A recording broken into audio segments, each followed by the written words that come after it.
بسم اللہ الرحمن الرحیم۔ السلام علیکم۔ لندن کا ایک امام۔ کہا جاتا ہے کہ لندن کے ایک امام صاحب تھے۔ روزانہ گھر سے مسجد جانے کے لیے بس پر سوار ہونا ان کا معمول تھا۔ لندن میں لگے بندے وقت اور ایک ہی روٹ پر بسوں میں سفر کرتے ہوئے کئی بار ایسا ہوا بس بھی وہی ہوتی تھی اور بس کا ڈرائیور بھی وہی ہوتا تھا۔ ایک مرتبہ یہ امام بس پر سوار ہوئے، ڈرائیور کو کرایہ دیا اور باقی کے پیسے لے کر ایک نشست پر بیٹھ گئے۔ ڈرائیور کے دیے ہوئے باقی کے پیسے جیب میں ڈالنے سے قبل دیکھے تو پتہ چلا کہ 20 پنس زیادہ آ گئے ہیں۔ پہلے امام صاحب نے سوچا کہ یہ 20 پنس وہ اترتے ہوئے ڈرائیور کو واپس کر دیں گے کیونکہ یہ ان کا حق نہیں بنتے۔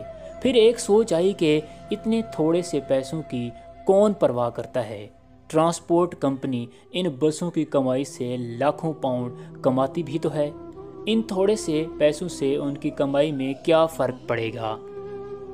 میں ان پیسوں کو اللہ کی طرف سے انعام سمجھ کر جیب میں ڈالتا ہوں اور چپ ہی رہتا ہوں۔ اسی کشمکش میں کہ واپس کروں یا نہ کروں، امام صاحب کا سٹاپ آ گیا۔ بس امام صاحب کے مطلوبہ سٹاپ پر رکی تو امام صاحب نے اترنے سے پہلے ڈرائیور کو 20 پنس واپس کرتے ہوئے کہا، یہ لیجئے 20 پنس، لگتا ہے آپ نے غلطی سے مجھے زیادہ دے دیے۔ ڈرائیور نے 20 پنس واپس لیتے ہوئے مسکرا کر امام صاحب سے پوچھا، کیا آپ اس علاقے کی مسجد کے نئے امام ہیں؟ میں بہت عرصے سے آپ کی مسجد میں آ کر اسلام کے بارے میں معلومات لینا چاہ رہا تھا۔ یہ 20 پنس میں نے جان بوجھ کر آپ کو زیادہ دیے تاکہ آپ کا اس معمولی رقم کے بارے میں رویہ پرکھ سکوں۔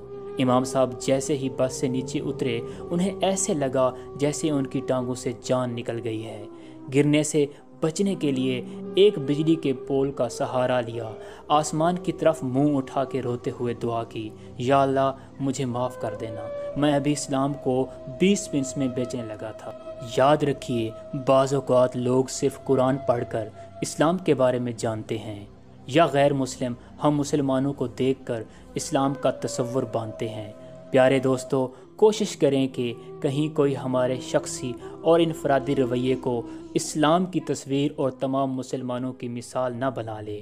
اگر ہم کسی کو مسلمان نہیں کر سکتے تو کم از کم اپنی کسی حرکت کی وجہ سے اسے اسلام سے متنفر بھی نہ کریں۔